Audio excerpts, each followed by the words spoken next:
This was brought to you by The Storyteller on YouTube and Facebook.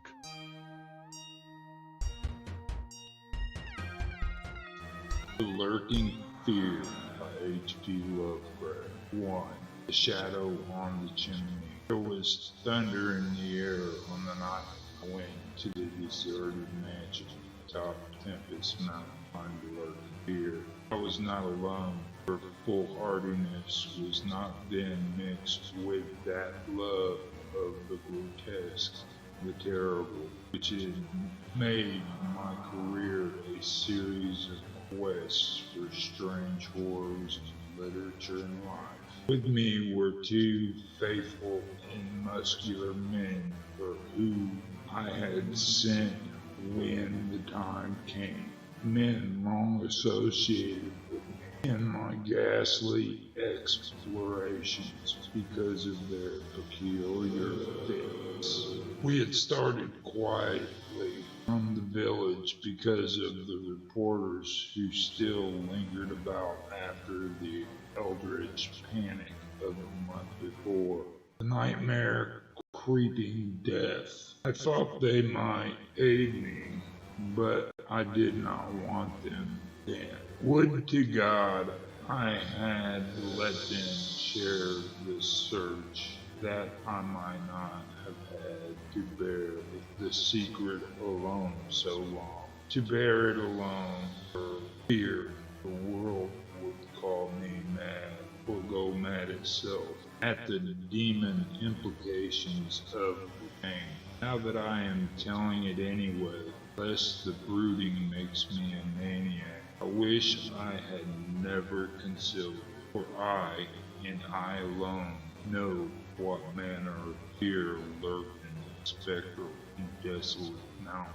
In a small motor car we covered the miles of primeval forest and hill until the wooded ascent checked it. The country bore an aspect more than usually sinister as we viewed it by night, and without the accustomed crowds of investigators, so that we were often tempted to use the acetylene headlight despite the attention it might attract. It was not a wholesome landscape after dark, and I believe I would have noticed its morbidity even had I been ignorant of the terror that stalked them. Of wild creatures there were none. They are wise when death leers close.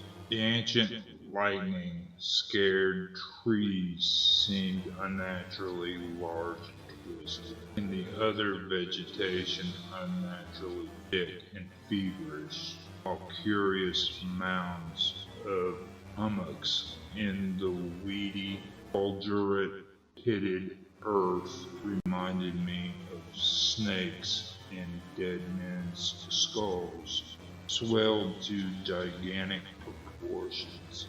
Fear had lurked on Tempest Mountain for more than a century. This I learned at once from newspaper accounts of the catastrophe which first brought the region to the world's notice. The place is a remote, lonely elevation in that part of the Catskills where Dutch civilization once feebly and transiently penetrated, leaving behind as it receded only a few ruined mansions and a degenerate squatter population inhabiting pitiful hamlets on isolated slopes. Normal beings seldom visited the locality till the state police were formed, and even now only infrequent troopers patrol it. The fear, however, is an old tradition throughout the neighboring villages. since it is a prime topic in the simple discourse of the poor mongrels who sometimes leave their valleys to trade hand-woven baskets for such primitive necessities as they cannot shoot, raise, or make. The lurking fear dwelt in the shunned and deserted Martins mansion, which crowned the high but gradual eminence, whose liability to frequent thunderstorms gave it the name of Tempest Mountain. For over 100 years, the antique, grove-circled stone house had been the subject of stories incredibly wild, monstrously hideous.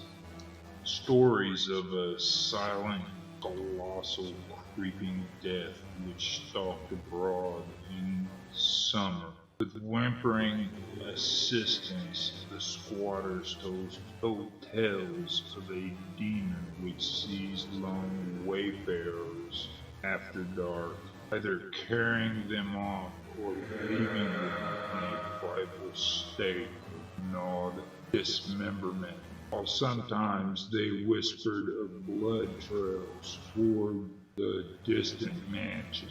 Some said that thunder called the lurking fear out of its habitation, while others said that thunder was its voice. No one outside the backwoods had believed these varying and conflicting stories with their incoherent, extravagant descriptions of the half-glimpsed being. Yet not a farmer or villager doubted that the Martins mansion was ghoulishly haunted. Local history forbade such a doubt, although no ghostly evidence was ever found by such investigators as had visited the building after some especially vivid tale of the squatters.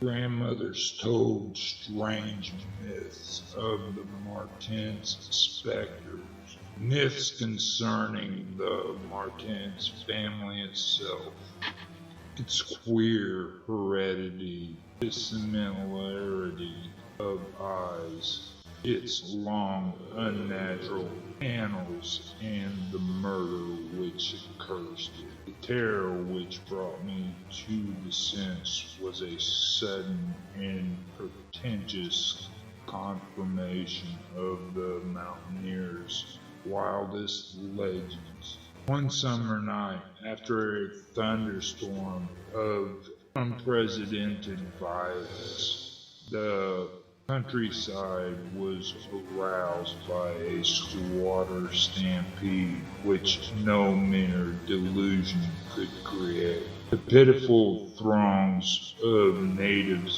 shrieked and whined of the unnameable horror which had descended upon them. They were not doubted. They had not seen it, but had heard such cries from one of their hamlets that they knew a creeping death had come. In the morning, citizens and state troopers followed the shuddering mountaineers to the place where they said the death had come. Death was indeed there. The ground under one of the squatters' villages had caved in after a lightning stroke, destroying several of the malodorous shanties. But upon this property damage was superimposed an organic devastation which paled it to insignificance. Of a possible 75 natives who had inhabited this spot, not one living specimen was visible. The disordered earth was covered with blood and human debris, speaking too vividly the ravages of demon teeth and talons, that no visible trail led away from the carnage, that some hideous animal must be the cause. Everyone quickly agreed, nor did any tongue now revive the charge that such cryptid deaths formed merely the sordid murders common in decadent communities. That charge was revived only when about 25 of the estimated population was found missing from the dead. And even then, it was hard to explain the murder of 50 by half that number. But the fact remained that on a summer night, a fault had come out of the heavens and left a dead village whose corpses were mangled, chewed, and clawed. The exciting countryside immediately connected the horror with the haunted mansion, though the localities were over 3 miles apart. The troopers were more skeptical, including the mansion only casually in their investigation and dropping it altogether when they found it thoroughly deserted. Country and village people, however, canvassed the place with infinite care, overturning everything in the house, sounding ponds and brooks, beating down bushes, and ransacking the nearby forests. All was in vain. The death that had come had left no trace, save destruction itself. By the second day of the search, the affair was fully treated by the newspaper, whose reporters overran Tempest Mountain. They described it in much detail and with many interviews to elucidate the horror story as told by local randoms. I followed the accounts languidly at first, for I am a connoisseur in horrors, but after a week I detected an atmosphere which stirred me oddly, so that on August 5th, 1921, I registered among the reporters who crowded the hotel at Lefferts Corner, nearest village to Tempest Mountain, and acknowledged headquarters of the searchers. 3 weeks more, and the dispersal of the reporters left me free to begin a terrible exploration based on the minute inquiries and surveying with which I had meanwhile busied myself. So on the summer night, while distant thunders rumbled, I left a silent motor car and trampled with 2 armed companions up the last mound-covered reaches of Tempest Mountain, casting the beams of an electric torch on the spectral gray walls that began to appear through giant oaks ahead. In this morbid night solitude, the feeble shifting illumination, the vast box-like pile displayed obscure hints of terror which day could not cover. But I did not hesitate, since I had come with a fierce resolution to test an idea. I believed that the thunder called the death demon out of some fearsome secret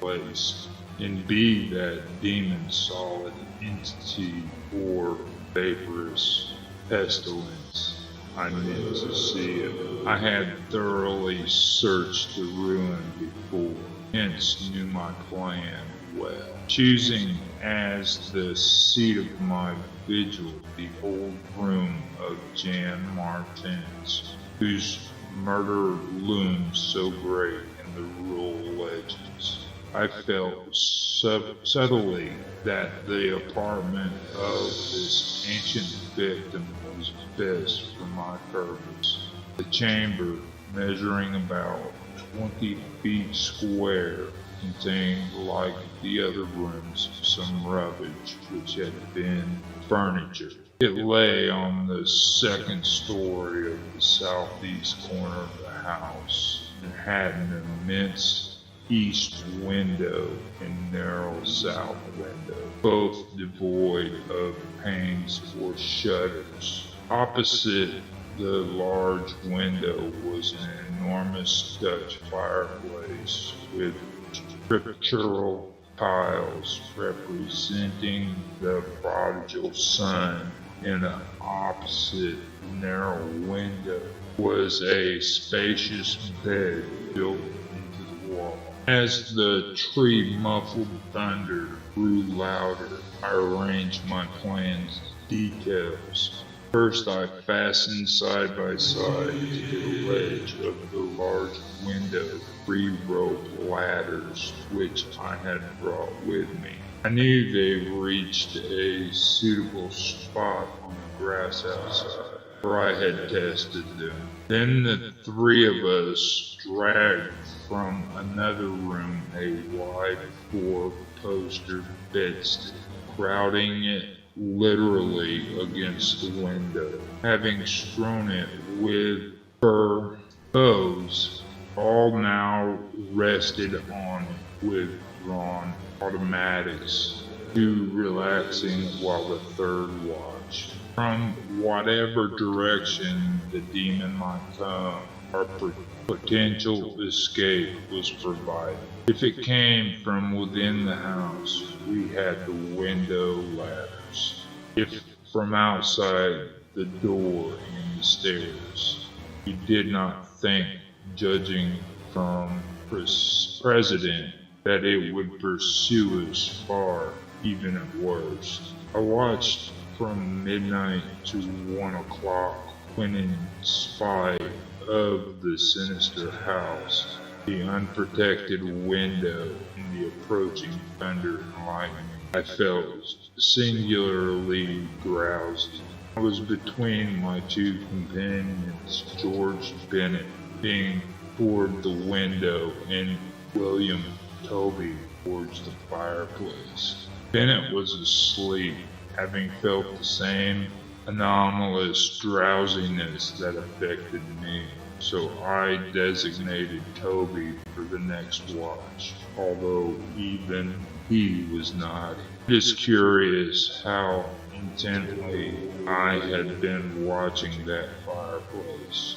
The increasing thunder must have affected my dreams, for in the brief time I slept there came to me apocalyptic visions. Once I partly have awakened, probably because the sleeper towards the window had restlessly flung an arm across my chest.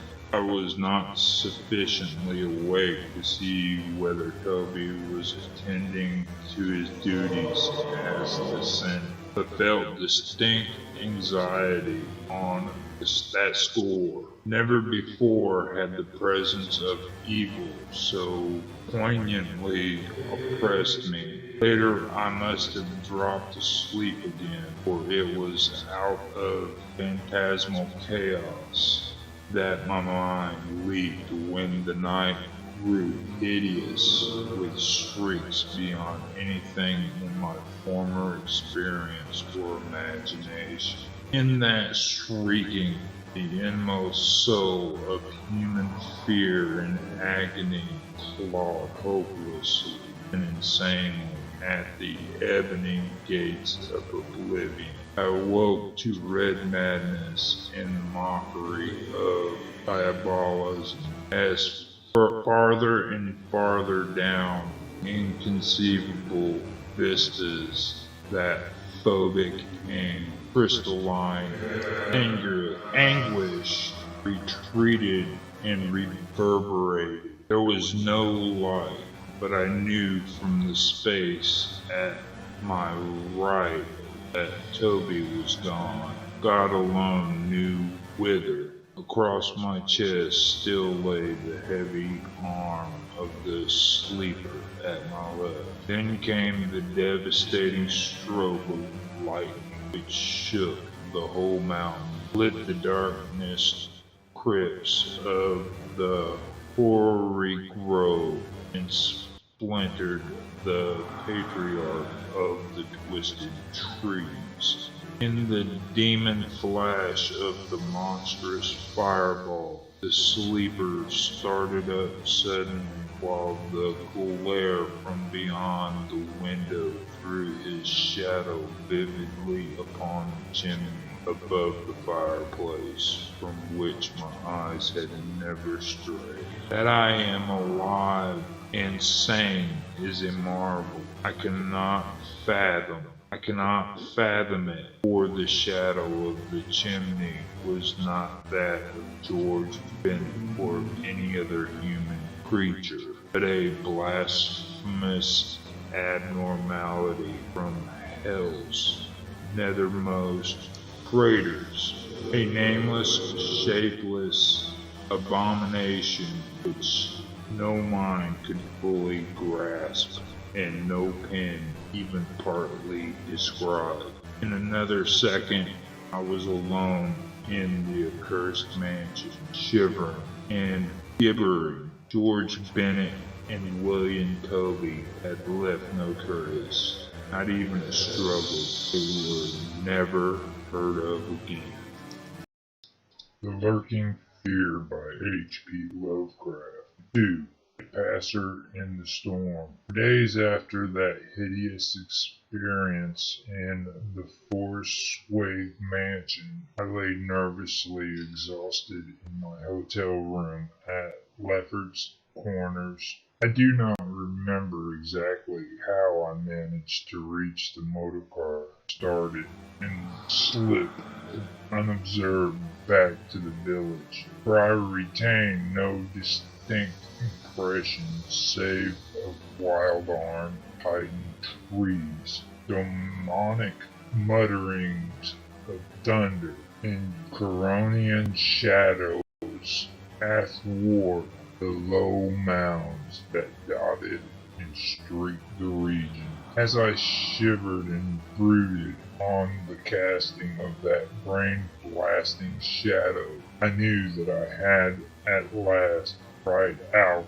of the earth's supreme horrors one of those nameless blights of outer voids whose faint demon scratchings we sometimes hear on the farthest rims of space, yet from which our finite vision has given us a merciful immunity. The shadow I had seen I hardly dared to analyze or identify. Something had laid between me and the window that night. I shuddered whenever I could not cast off the instinct to classify it. If it had only snarled or bayed or laughed titteringly, even that would have relieved the abysmal hideousness. But it was so silent. It had rested a heavy armor foreleg on my chest. It was organic, or had once been organic. Jan Martens, whose room I had invaded, was buried in the graveyard near the mansion. I must find Bennett and Toby if they lived. Where had it picked them and left me for the last? Drowsiness is so stifling, and dreams are so horrible. In a short time, I realized that I must tell my story to someone or break down completely. I had already decided not to abandon the quest for the lurking fear, for in my rash ignorance, it seemed to me that uncertainty was worse than enlightenment. however terrible the latter might prove to be. Accordingly, I resolved in my mind that the best course to pursue, whom to select for my confidences, and how to track down the thing which had obliterated two men and cast a nightmare shadow. My chief acquaintances at Lefferts Corner had been the affable reporters, of whom several remained to collect final echoes of the tragedy.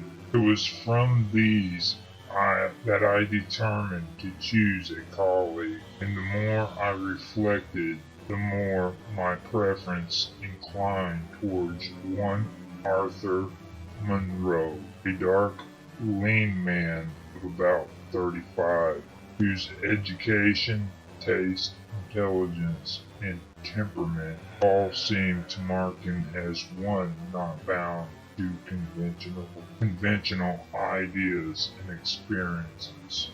On an afternoon in early September, Arthur Monroe listened to my story. I saw from the beginning that he was both interested and sympathetic, and when I had finished, he analyzed and discussed the thing with the greatest shrewdness and judgment. His advice, moreover, was eminently practical, for he recommended a postponement of operations at the Martins mansion until we might become fortified with more detailed historic and geographical data.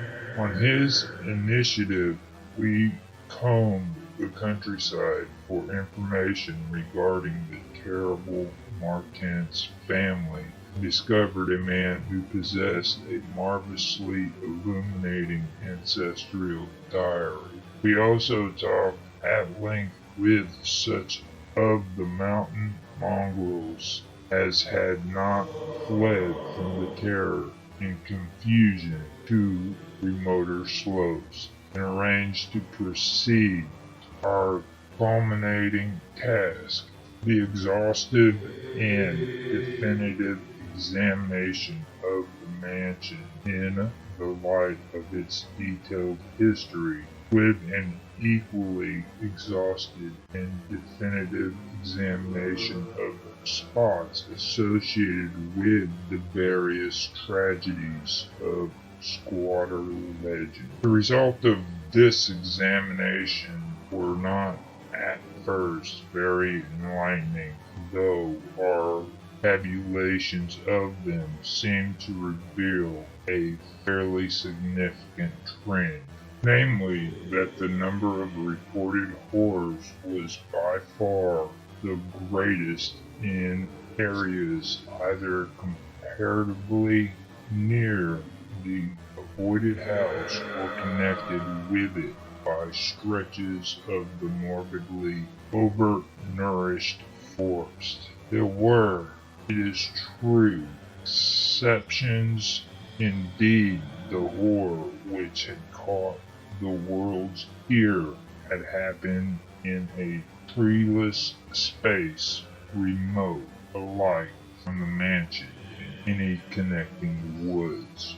As to the nature and appearance of the lurking fear, nothing could be gained from the scared and witless shanty dwellers. In the same breath, they called it a snake and a giant, a thunder devil and a bat, a vulture and a walking tree. We did, however, deem ourselves justified in assuming that it was a living organism, highly susceptible to electrical storms, and although certain of the stories suggested wings, we believe that its aversion for open spaces made land locomotion a more probable theory. The only thing incompatible with the latter view was the rapidity with which the creature must have traveled to perform all the deeds attributed to it. When we came to know the squatters better, we found them curiously likable in many ways. Some animals they were gently descending the evolutionary scale because of their unfortunate ancestry and stultifying isolation.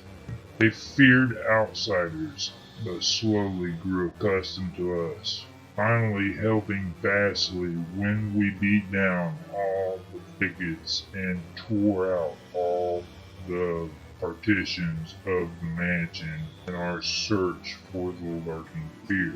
When we asked them to help us find Bennett and Toby, they were truly distressed.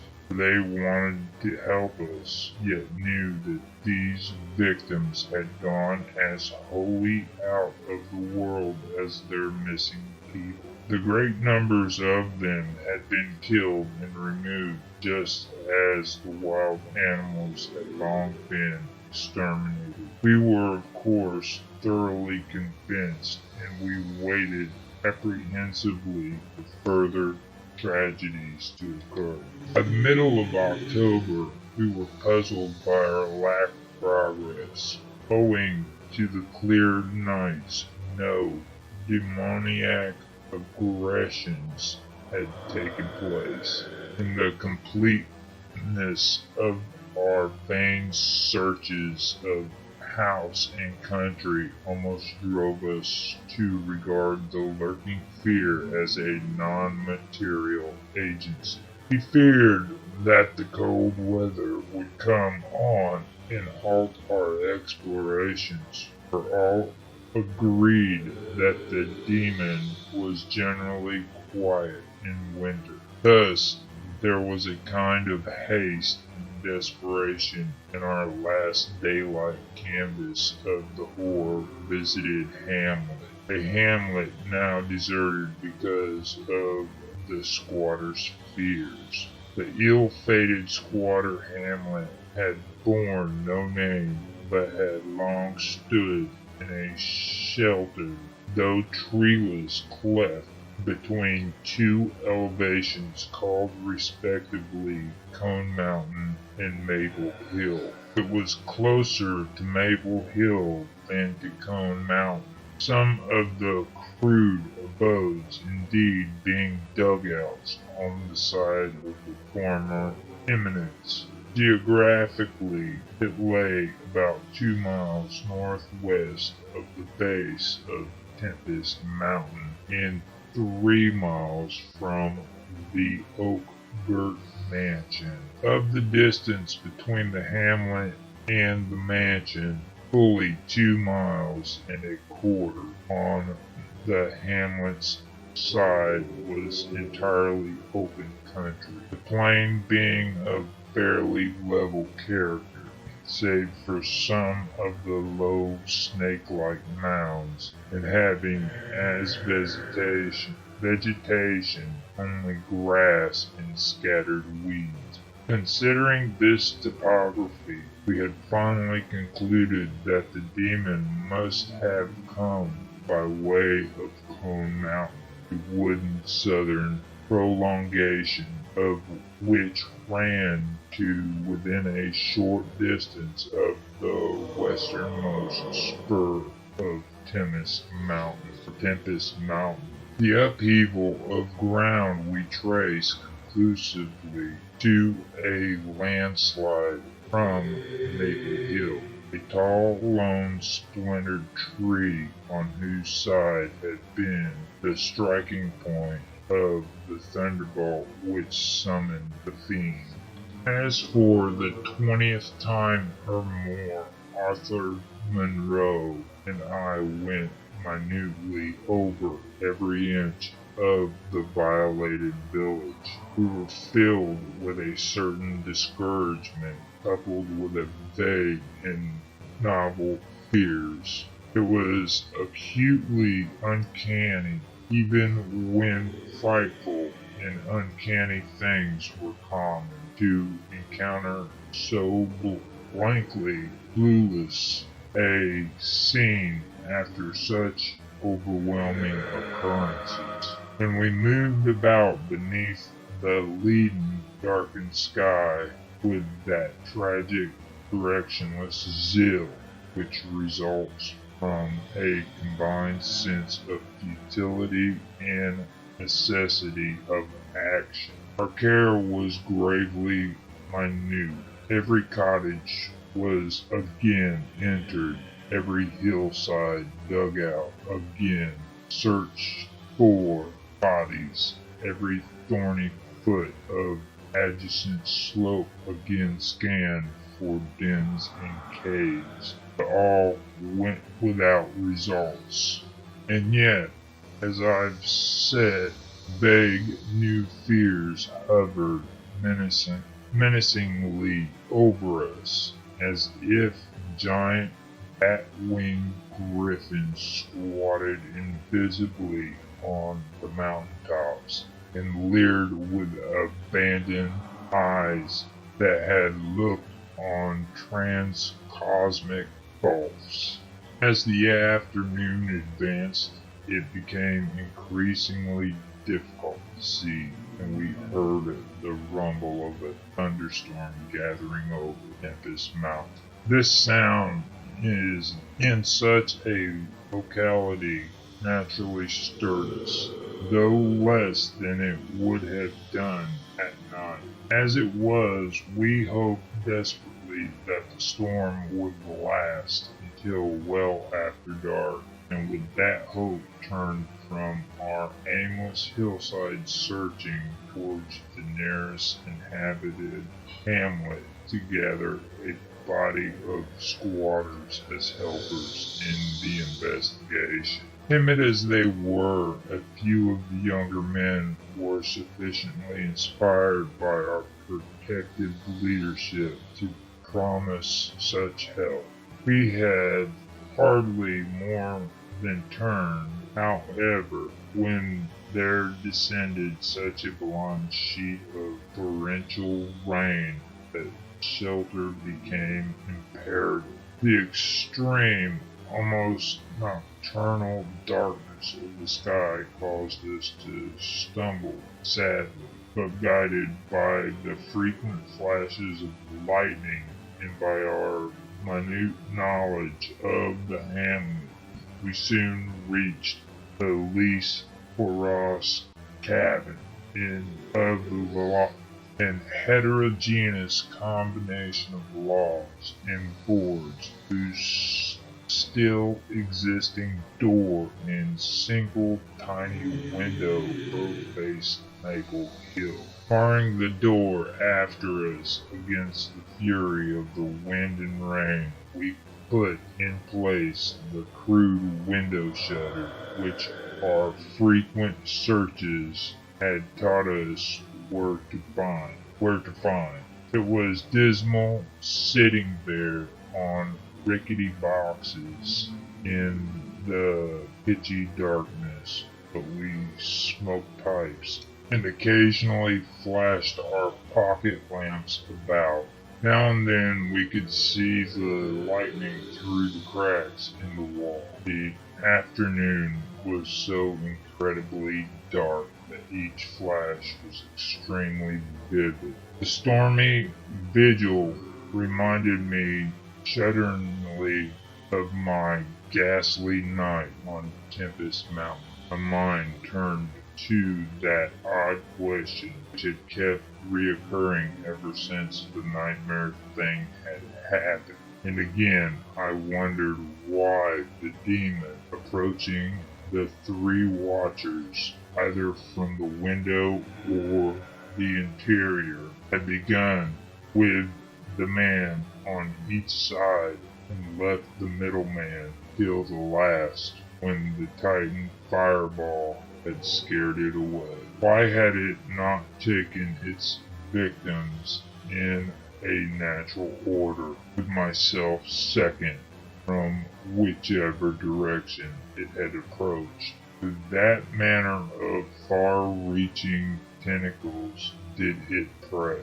Or did it know that I was the leader and save me for a fate worse than that of my companions? Amid these reflections, as if dramatically arranged to intensify them, there fell nearby a terrific bolt of lightning, followed by the sound of sliding earth. At the same time, the wolfish wind rose to demoniac crescendos of ululation.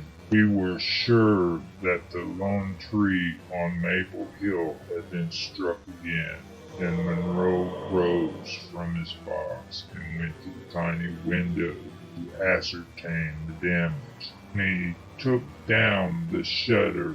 The wind and rain howled deafeningly, and so that I could not hear what he said, but I waited while he leaned out and tried to fathom nature's pandemonium. Gradually a calming of the wind and dispersal of the unusual darkness told of the storm's passing. I had hoped it would last until the night to help our quest, but a furtive sunbeam from the knothole behind me removed the likelihood of such a thing, suggesting to Monroe that we had better get some light even if more showers came. I unbarred the open and crude door. The ground outside was a singular mass of mud and pools, with fresh heaps of earth from the landslide. But I saw nothing to justify the interest which kept my companion silently leaning out the window. Crossing to where he leaned, I touched his shoulder, but he did not move. Then, as I playfully shook him and turned him around, I felt the strangling tendrils of a cancerous horror whose roots reached into the illuminable past and fathomless abysmal of the night that broods beyond time. Sir Arthur Monroe was dead, and on what remained of his chewed and gouged head there was no longer face. The Lurking Fear by H.P. Lovecraft. 3. Of the Red Glare Mint. On the tempest-raked night of December the 8th, 1921, with a lantern which cast charnel shadows, I stood digging alone and idiotically in the grave of Jan Martins. I had begun to dig in the afternoon because a thunderstorm was brewing, and now that it was dark and the storm had burst above the maniacally thick foliage, I was glad. I believed that my mind was partly unhinged by events since August the 5th. The demon shadow in the mansion, the general strain and disappointment, and the thing that occurred at the Hamlin, an October storm. After that, I had dug a grave for one whose death I could not understand. I knew that others could not understand either, so let them think Arthur Monroe had wandered away. They searched but found nothing. The squatters might have understood, but I dared not frighten them more. I seemed strangely callous. That shock at the mansion had done something to my brain, and I could think only of the quest for a hoard now grown to cataclysmic stature in my imagination. A quest which the fate of Arthur Monroe made me vow to keep silent and solitary. The scene of my excavations would alone have been enough to unnerve any ordinary man.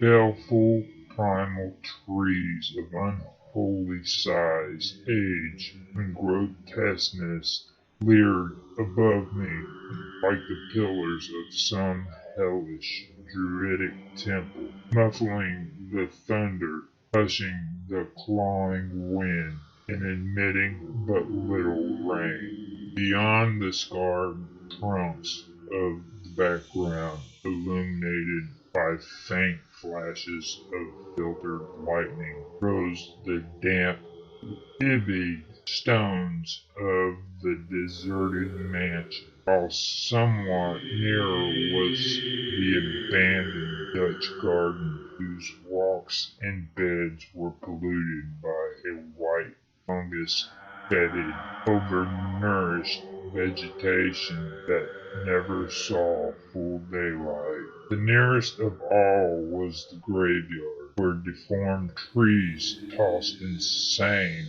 branches as their roots displaced unhallowed slabs and sucked venom from what lay below. Down then beneath the brown pall of leaves that rotted and festered in the antediluvian forest darkness, I could trace the sinister outlines of some of those low mounds which characterized the lightning-pierced region. History had led me to this archaic grave. History, indeed, was all I had after everything else ended in mocking Satanism. I now believe that the lurking fear was no material thing, but a wolf-fanged ghost that rode the midnight lightning. And I believe, because of the masses of local tradition I had unearthed in my search with Arthur Monroe, that the ghost was that of Jane Martins, who died in 1762. That is why I was digging idiotically in his grave. The Martins mansion was built in 1670 by Gerrit Martins, a wealthy New Amsterdam merchant who disliked the changing order under British rule and had constructed his magnificent domicile on a remote woodland summit whose untrodden solitude and unusual scenery pleased him. The only substantial disappointment encountered in this site was that which concerned the prevalence of violent thunderstorms in summer. When selecting the hill and building his mansion, Mynheer Martens had laid these frequent natural outbursts to some peculiarity of the year. But in time he perceived that the locality was especially liable to such phenomena. At length, having found these storms injurious to his health, he fitted up a cellar into which he could retreat from their wildest pandemonium. Of Gerrit Martens's descendants less is known than of himself, since they were all reared in hatred of the English civilization, and trained to shun such of the colonists as accepted it. Their life was exceedingly secluded, and people declared that their isolation had made them heavy of speech and comprehension. In appearance, all were marked by a peculiar inherited dissimilarity of eyes, one generally being blue and the other brown. Their social contacts grew fewer and fewer, till at last they took to intermarrying with the numerous menial class about the estate.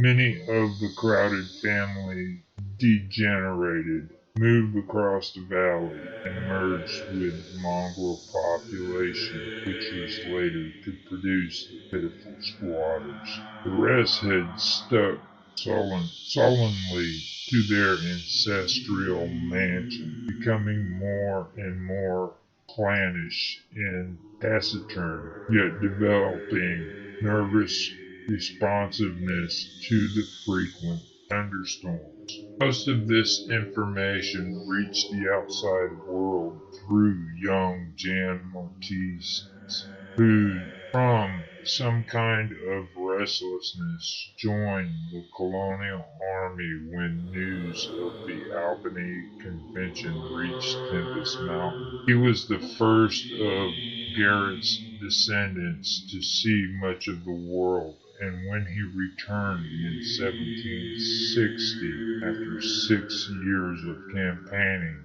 he was hated as an outsider by his father, uncle, and brothers, in spite of his dissimilar Martin's eyes. No longer could he share the peculiarities and prejudice of the Martins, while the very mountain thunderstorms failed to intoxicate him as they had before. Instead, his surroundings depressed him, and he frequently wrote to a friend in Albany of plans to leave the paternal roof. In the spring of 1763, Jonathan Gifford, the Albany friend of Jan Martins, became worried about his correspondent's silence, especially given the condition and quarrels of the Martins mansion. Determining to visit Jan in person, he went into the mountains on horseback. His diary states that he reached Tempest Mountain on September 20, finding the mansion in great decrepitude. A sullen, odd-eyed Martins, whose unclean animal aspect shocked him, told him in broken guttural that Jan was dead. He had, they insisted, been struck by the lightning the autumn before, and now lay buried behind the neglected sunken garden. They showed the visitor the grave, barren and devoid of markers. Something in the Martins' manner gave Gifford a feeling of repulsion and suspicion. A week later he returned with spade and mattocks to explore the sepulchral spot. He found what he expected, a skull crushed cruelly as if by savage blows. So returning to Albany, he opened charges at Martins with the murder of their kinsman. Legal evidence was lacking, but the story spread rapidly around the countryside. From that time, the Martins were ostracized by the world. No one would deal with them. Their distant manor was shunned as an accursed place. Somehow they managed to live on independently by the products of their estate, for occasional lights glimpsed from faraway hills attested their continued presence. These lights were seen as late as 1810, but toward the last they became very infrequent. Meanwhile, there grew up about the mansion and the mountain a body of diabolical legendary. The place was avoided with double assiduousness and invested with every whispered myth tradition could supply. It remained unvisited till 1816, when the continued absence of light was noticed by the squatters. At that time, a party made investigations, finding the house deserted and partly in ruins. There were no skeletons about, so that departure rather than death was inferred. The clan seemed to have left several years before, and improvised penthouses shewed now numerous it and grown before its migration. Its cultural level had fallen very low, as proved by decaying furniture and scattered silverware, which must have been long abandoned when its owners left. But though the dreaded Martenses were gone, the fear of the haunted house continued and grew very acute when new and strange stories arose among the mountain decadents. There it stood deserted, feared, and linked with the vengeful ghosts of Jan Martens. There it still stood, the night I dug in Jan Martens's grave. I've described my protracted digging as idiotic, and such it indeed was in object and method. The coffin of Jan Martens had soon been unearthed. It now held only dust and niter. But in my fury to exhume his ghost, I delved irrationally and clumsily down beneath where he had lain.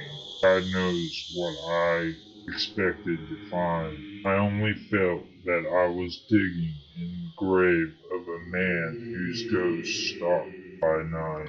It is impossible to say what monstrous depth I had attained when my spade and soon my feet broke through the ground beneath. The event under the circumstances was tremendous, for in the existence of a subterranean space here, my mad theories had terrible confirmation. My slight fall had exhausted the lantern, but I produced an electric pocket lamp and viewed the small horizontal tunnel which led away indefinitely in both directions. It was amply large enough for a man to wiggle through, and though no sane person would have tried it at that time, I forgot danger, reason, and cleanliness in my single-minded fever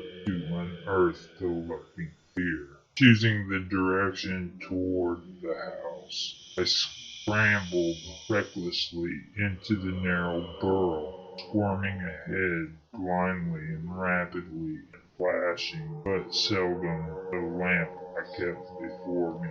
What language can describe the spectacle of a man lost in infinitely abysmal earth, falling, twisting, wheezing, scrambling madly through sunken convolutions of immemorial blackness without an idea of time, safety, direction, or definite object? There is something hideous in it, but that is what I did.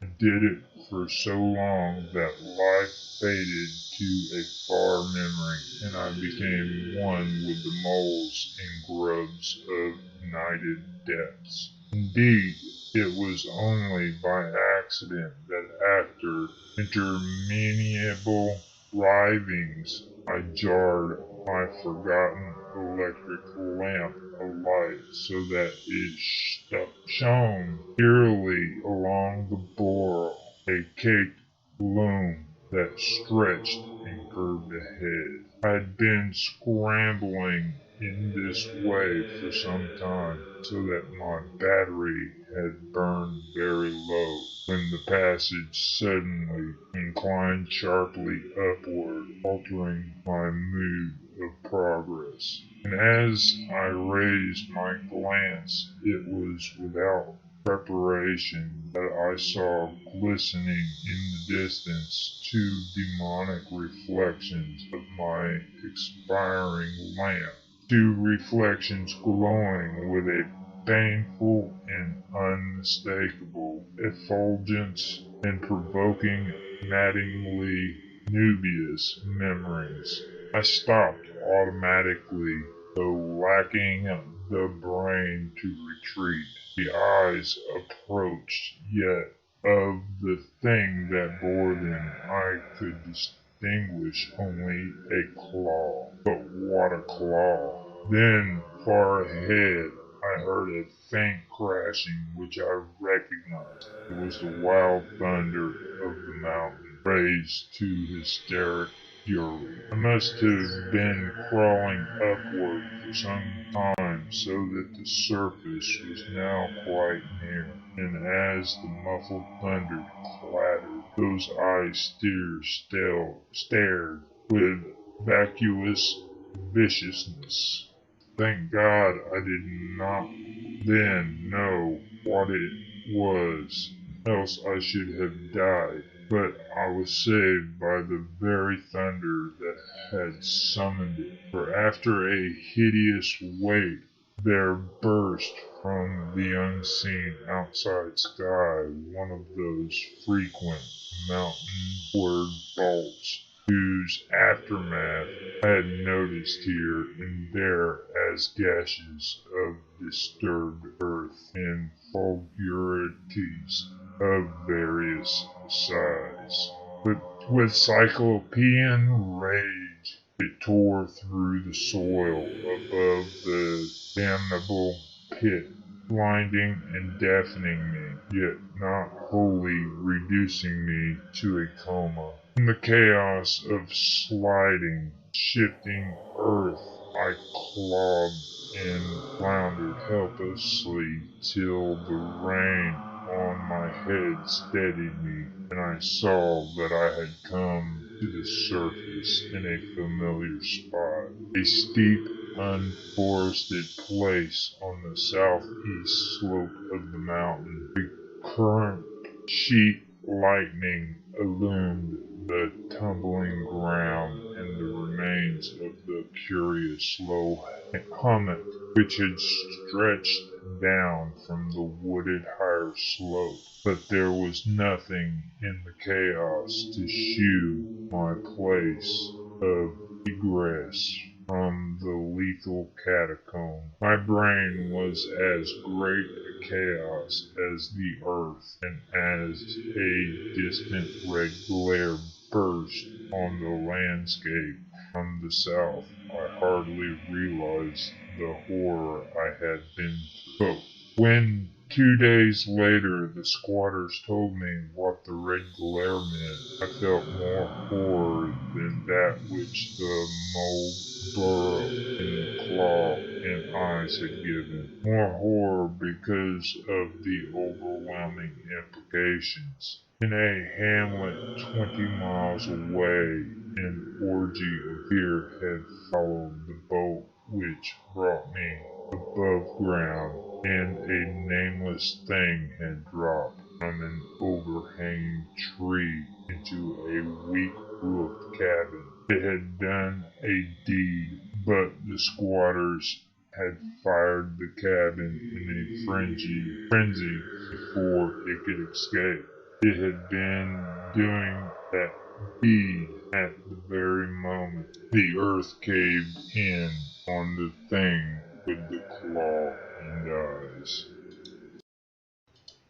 The Lurking Fear by H.P. Lovecraft. 4. The Horror in the Eyes. There can be nothing normal in the mind of one who, knowing what I knew of the horrors of Tempest Mountain, would seek alone for the fear that lurked there. That at least 2 of the fear's embodiments were destroyed, formed by a slight guarantee of mental and physical safety in this occurrence of multiform diabolism. Yet I continued my quest with even greater zeal as events revelations became more monstrous. When, 2 days after my frightful crawl through that crypt of the eyes and claw, I learned that a thing had malignly hovered 20 miles away at the same instant the eyes were glaring at me.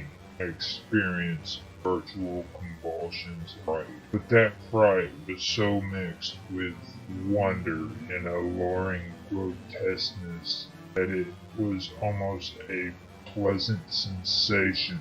Sometimes, in the throes of a nightmare, when unseen powers whirl one over the roofs of strange dead cities toward the grinning chasm of mist, it is a relief and even a delight to shriek wildly and throw oneself voluntarily along with the hideous vortex of dream doom into whatever bottomless gulf may yawn.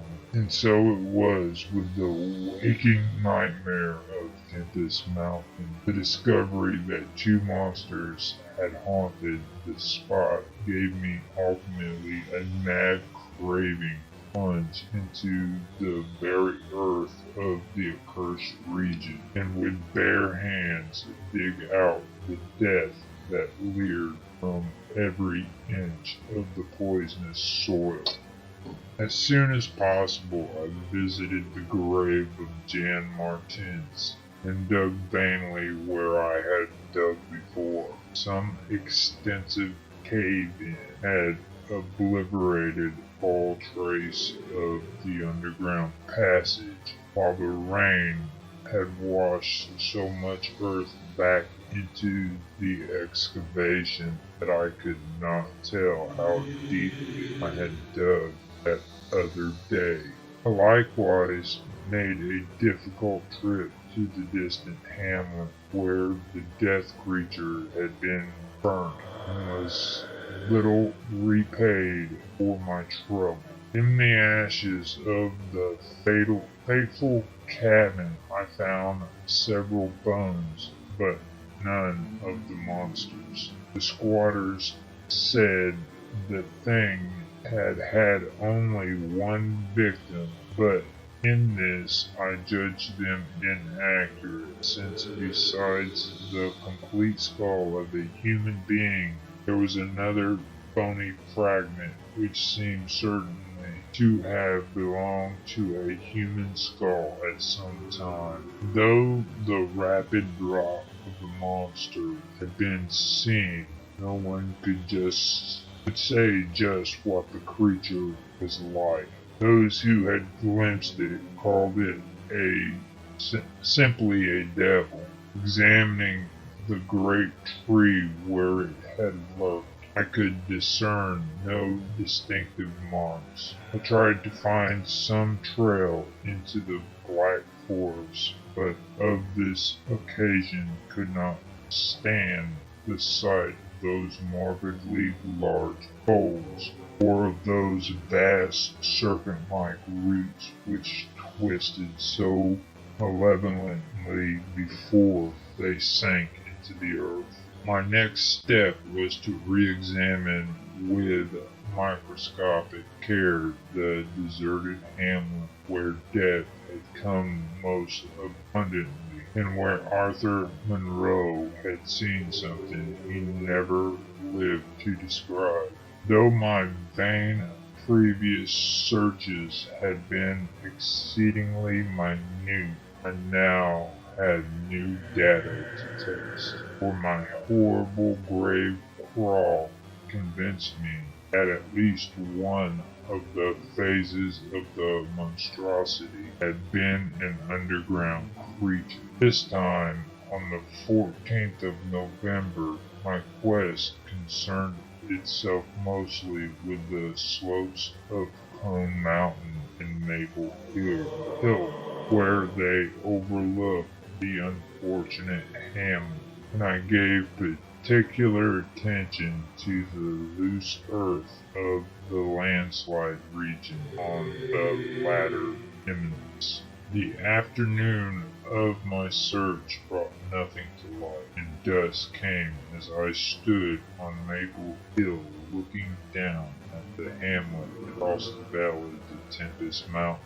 There had been a gorgeous sunset, and now the moon came up nearly full and shedding a silver flood over the plain, the distant mountainside, and the curious low mounds that rose here and there. It was a peaceful, Arcadian scene, but knowing what it hid, I hated. I hated the mocking moon, the hypocritical plain, the festering mountain, and those sinister mounds. Everything seemed to be tainted with a loathsome contagion and inspired by a noxious alliance with distorted hidden powers.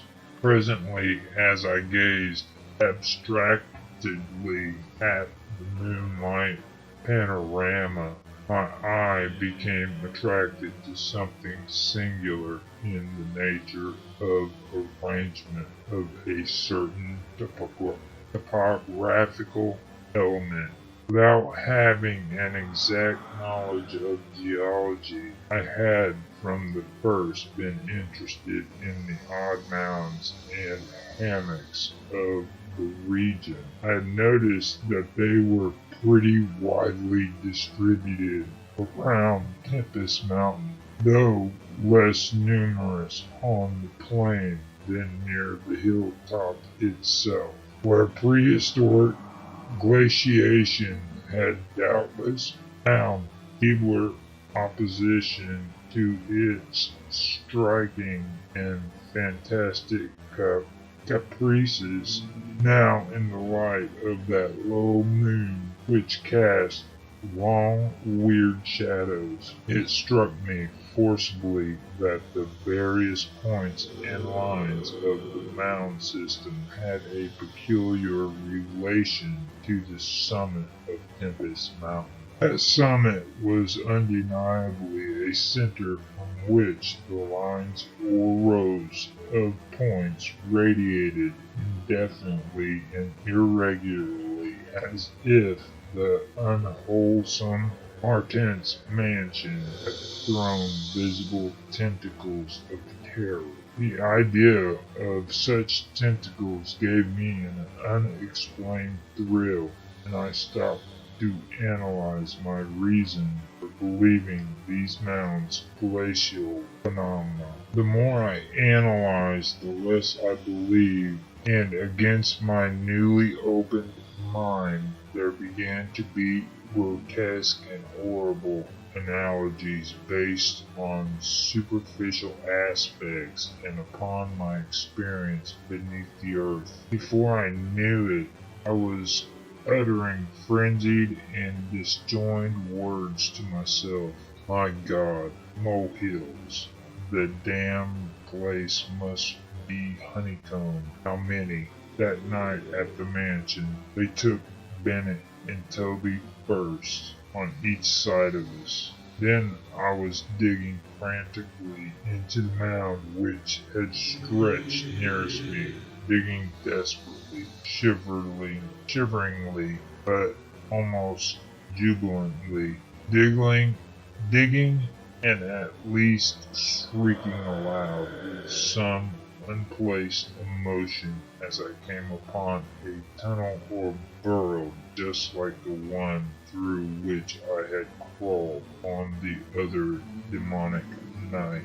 After that, I recall running spade in hand a hideous run across moonlit mound-marked meadows and through diseased, precipitous abysses of haunted hillside forest, leaping, screaming, panting, bounding towards the terrible Marten's mansion. I recalled digging unreasoningly searchingly in all parts of the briar-choked cellar, digging to find the core and center of the malignant universe of mounds. And then I recall how I laughed when I stumbled on the passageway, the hole at the base of the old chimney, where the thick weeds grew and cast queer shadows in the light of the lone candle I had happened to have with me. What remained down in that hell hive, lurking and waiting for the thunder to arouse it, I did not know. Two had been killed, perhaps, that had finished it, but still there remained that burning determination to reach the innermost secret of the fear which I had once more come to deem definite, material, and organic. My indecisive speculation whether to explore the passage alone and immediately with my pocket light, or to try to assemble a band of squatters for the quest, was interrupted after a time by a sudden rush of wind from outside, which blew out the candle and left me in stark blackness. The moon no longer shone through the chinks in apertures above me, and with a sense of fateful alarm I heard the sinister and significant rumble of approaching thunder. The confusion of associated ideas possessed my brain, leading me to grope back towards the farthest corner of the cellar. My eyes, however, never turned away from the horrible opening at the base of the chimney, and I began to get glimpses of the crumbling bricks and unhealthy weeds as faint glows of lightning penetrated the woods outside and illuminated the chinks in the upper wall.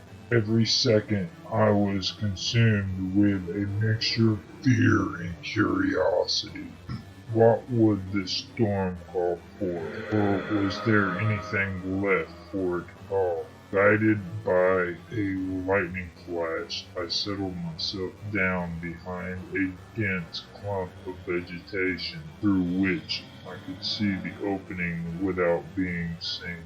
If heaven is merciful, it will someday efface from my consciousness the sight that I saw and let me live my last years in peace. I cannot sleep at night now and have to take opiates when it thunders. The thing came abruptly and unannounced, a demon, rat-like, scurrying from pits remote and unimaginable, a hellish panting and stifled grunting, and then from that opening beneath the chimney it bursted, multitudinous and leprous life, a loathsome night spawn flood of organic corruption, more devastatingly hideous than the blackest conjurations of moral madness and morbidity, seething, stewing, surging, bubbling like serpent's slime. It rolled up and out of that yawning hole, spreading like a septic contagion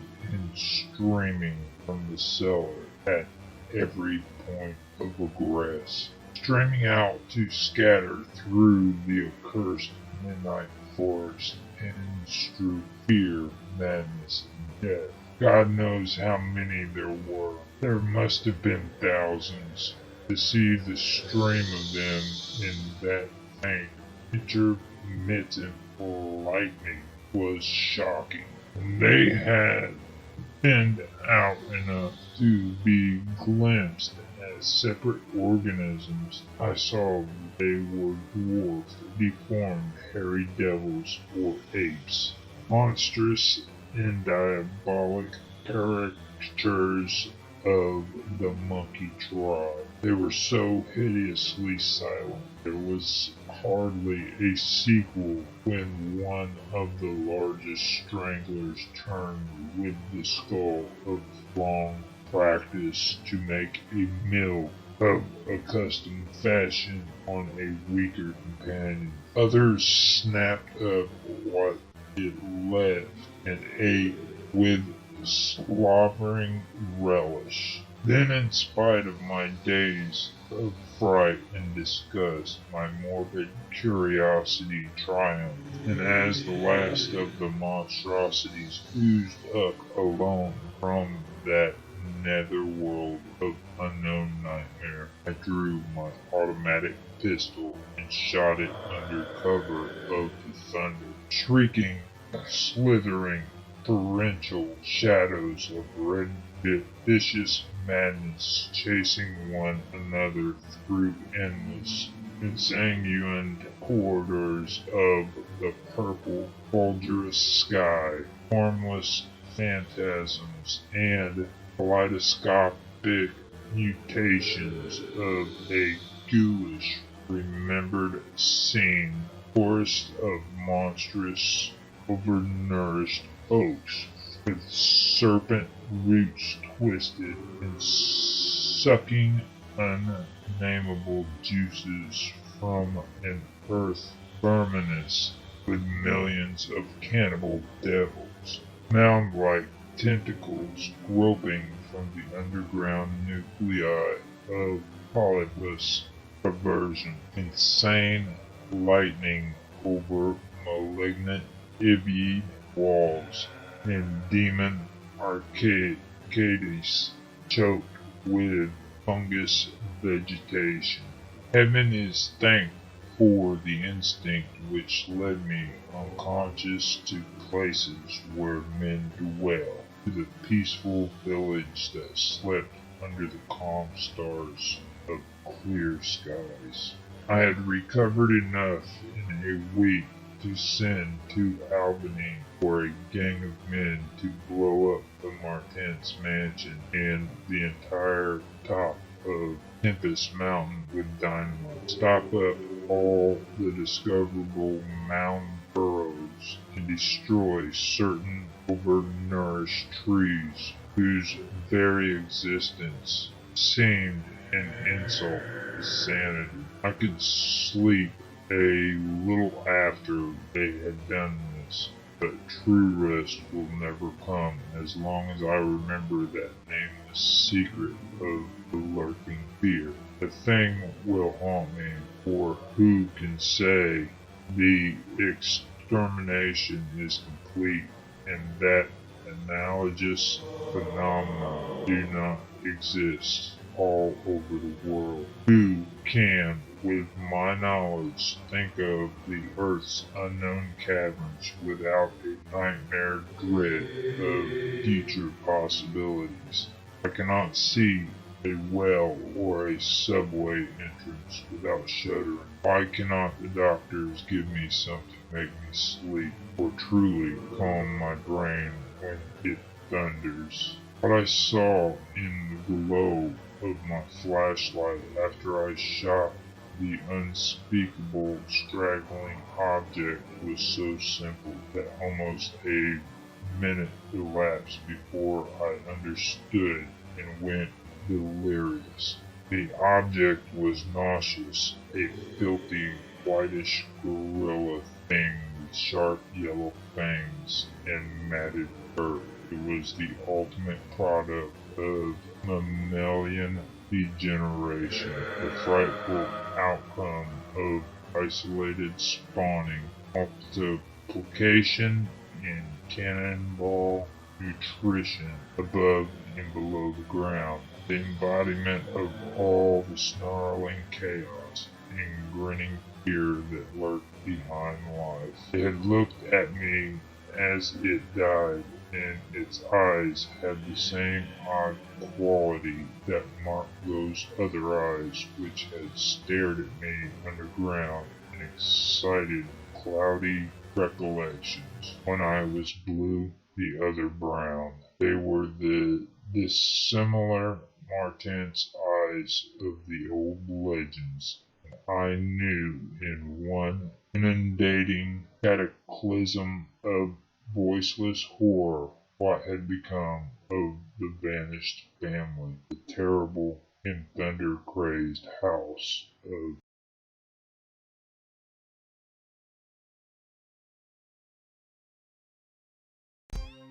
This was brought to you by The Storyteller on YouTube and Facebook. Listen to our podcast on any of these platforms: Anchor, Breaker, Overcast, Pocket Casts, RadioPublic, Spotify. Support us on Patreon. And check us out on Discord. All the links can be found in the video description below. We thank you for your participation. If you enjoyed, please like, subscribe, share, make comments. We love feedback.